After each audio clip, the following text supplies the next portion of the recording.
जगह जाना पड़ता है।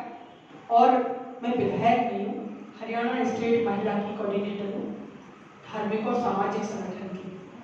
वो एक विधानसभा की होती है, मैं 22 जिलों में काम करती हूँ। थैंक यू बहुत बहुत। मेरे लिए मैं सॉरी करती हूँ जो मुझे इतना नहीं पता था, तो बहुत अच्छा है, मुझे अच्छा लगा जो आपने अपने आप ही बताया। बहुत बहुत थैंक यू। और बहुत छोटी सी कार्यकर्ता हूँ, एक छोटी सी सिपाही, आप सब बहनों में से ही एक हूँ। सभी बहनों का बहुत सम्मान करती हूँ, धन्यवाद करती हूँ यहाँ आने पर, और सभी बहनों का मान सम्मान रखते हुए कि मुझ जैसी तुच्छ महिला को भी वो इतना बड़ा सम्मान देती है, उनके चरणों में वंदन करती हूँ, नमस्कार करती हूँ।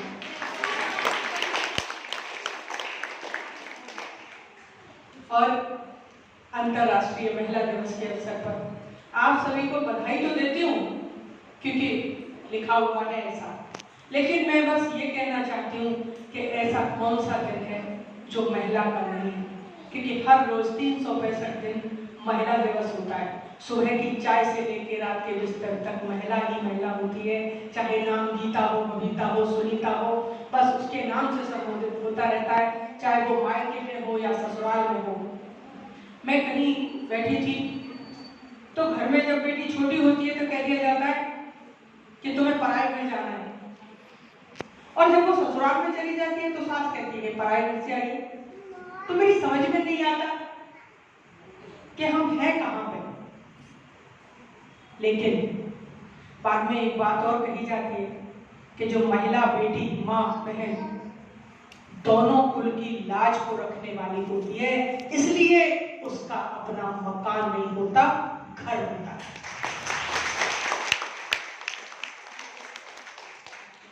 आज हम महिला दिवस मना रहे हैं।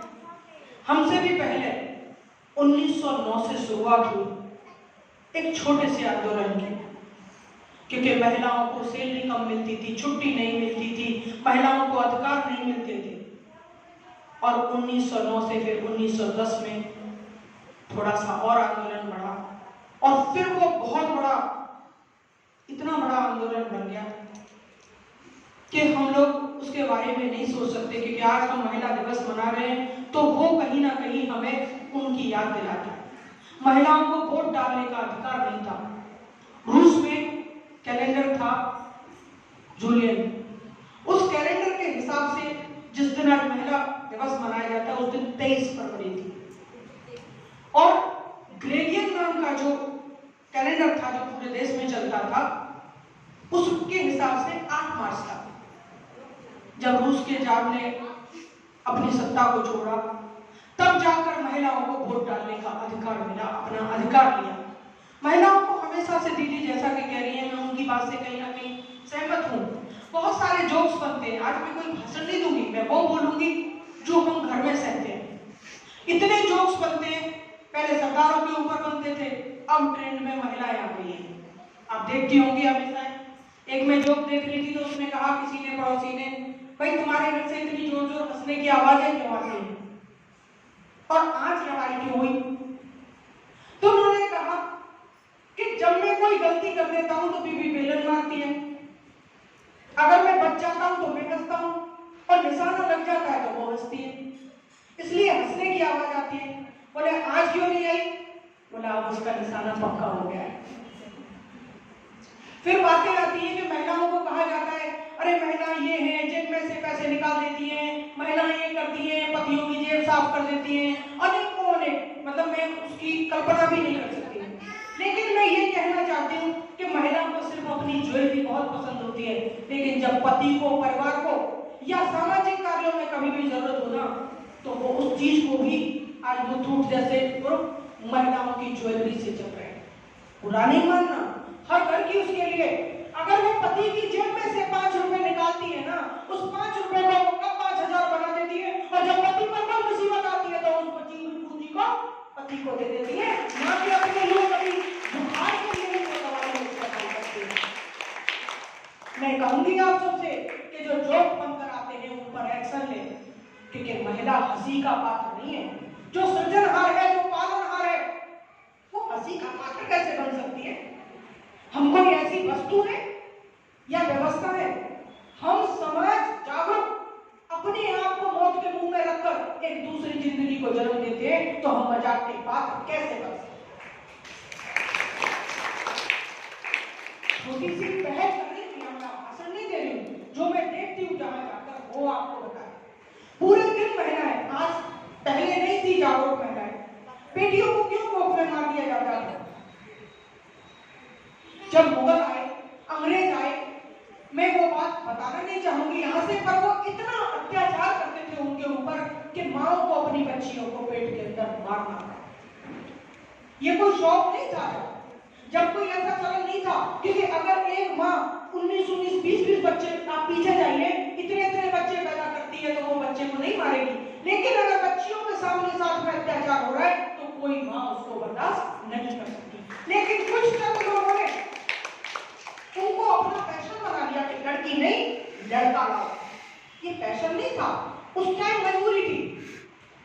एक पिता ने सोचा कि जब मुगल काल की कहानी पढ़ रही थी मैं, तो पिता ने सोचा कि मैं अपनी बेटी को मार देता हूँ। तो पति पत्नी दोनों ने सलाह की कि ठीक है, ऐसे मत मारो, जहर मत देना उसको। बोले क्या करूं? कि उसको गड्ढा खोद के कहीं दबा दो, वो पढ़ने की जिद करती है और मेरे पास पैसा नहीं है। तो पिता बहुत दूर बेटी को ले गया, जहाँ कोई जंगल नहीं था, कुछ नहीं था। वो फावड़े से खोदता रहा तो लड़की के पास फ्रॉक थी, छोटी बच्ची थी, तो उसने अपने पापा के ऊपर सर पर फ्रॉक लगा दी कि आपको धूप लग रही है पापा, मैं इससे आपको छाया रहेगी। बाप को फिर ख्याल आया मैं ये क्या कर रहा हूँ। फिर थोड़ी देर बाद वो लड़की से बोला कि तू जा, अभी थोड़ी देर में आता हूँ। गड्ढे में बैठ के देख। लड़की ने देखा तो गड्ढा होता, तो लड़की ने कहा पापा आप बैठो, गड्ढा मैं खोदूंगी। पिता ने उसी वक्त अपनी बेटी को गले से लगाया और कहा कि मैं इस समाज की कुरीतियों से लड़ूंगा, क्योंकि 4 साल की बच्ची, जैसा कि बहन जी ने कहा, वो छोटे कपड़े नहीं पहनती, या 2 महीने की बच्ची किसी की अपनी नजरें नहीं मिलाती जिसका बलात्कार कर दिया जाता है। तो हमें समाज की उस गंदी मानसिकता के लोगों को बदलना पड़ेगा, क्योंकि कोई अच्छा इंसान ऐसा दुर्व्यवहार नहीं कर सकता, और दुर्व्यवहारी व्यक्ति अच्छा इंसान नहीं हो सकता, वो मानसिक रोगी होता है। क्योंकि जो इस तरीके के छोटी बच्चियों के साथ में कभी हाथ पैर काट दी थी, ट्विंकल शर्मा की एक खबर आपने देखी होगी कि उसके हाथ पैर काट करके बलात्कार किया गया, फिर उसकी याद में निकाल दी गई, फिर उसकी जीभ काट दी गई। मैं कहती हूँ ऐसे लोगों के लिए क्या लक्ष्मीबाई स्त्री नहीं थी? उसने अपने बच्चे को कमर के पीछे बांध लिया और घोड़े की लगाम को अपने मुंह में लगा लिया और न जाने कितने सब घर से अलग कर दिए। वो भी एक वीरांगना थी। अगर अपनी बेटियों को पैदा करना है और बेटियों को समाज में लेके आना है ना, तो आपको वो शिक्षा भी देनी होगी कि तीर और तलवार चलाना भी सिखाना होगा, ताकि वो अपनी रक्षा के लिए किसी दूसरे का सहारा न ले। अगर मेरी बेटी भी है, घर से बाहर निकलती है, मैं बेशक कितनी भी बड़ी लीडर हूं, लेकिन मुझे डर लगता है। चाहे मैं छोटी सी कार्यकर्ता हूं, फिर भी मुझे डर लगता है। चाहे मैं एक रेडी पटरी वाली हूं, फिर भी मुझे डर लगता है। चाहे मैं बहुत महलों में रहने वाली हूं, फिर भी मुझे डर लगता है कि शाम तक मेरी बेटी घर क्यों नहीं लौटी। इतनी देर कहां हुई जो मेरी बेटी अगर किसी भी गलती से बैटरी डाउन हो जाती है फोन के उसके की, तो डर लगता है कि कहीं मेरी बेटी के साथ कोई हादसा ना हो गया। हमें अपने बेटियों के साथ साथ, बेटियों को तुमने अंकुश लगाया, लेकिन हमारी एक गलती रही कि हमने कभी बेटों को ये सिखाया ही नहीं कि बेटा तुम्हारी बहनों के अलावा भी इस देश की हजारों बहनें भी तुम्हारी बहनें हैं, उनकी रक्षा का प्रण तुम्हें लेना होगा।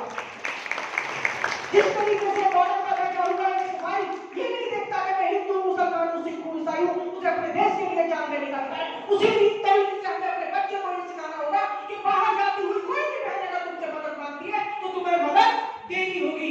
मृत्यु क्या है? क्या है मृत्यु? अगर आप सड़क पर लगे तो रोड एक्सीडेंट है, अगर आप घर में मरे तो आपकी डेथ हो गई, अगर आपने फांसी लगा ली तो आपने फांसी लगाकर अपने आप को खत्म कर लिया। लेकिन जो देश के लिए शहीद होता है ना, वो वीर गति को प्राप्त होता है। ये अपने बच्चों को सिखाना होगा, चाहे वो बेटी हो या बेटा, तब हम हमारा देश और हमारे बच्चे सुरक्षित हैं।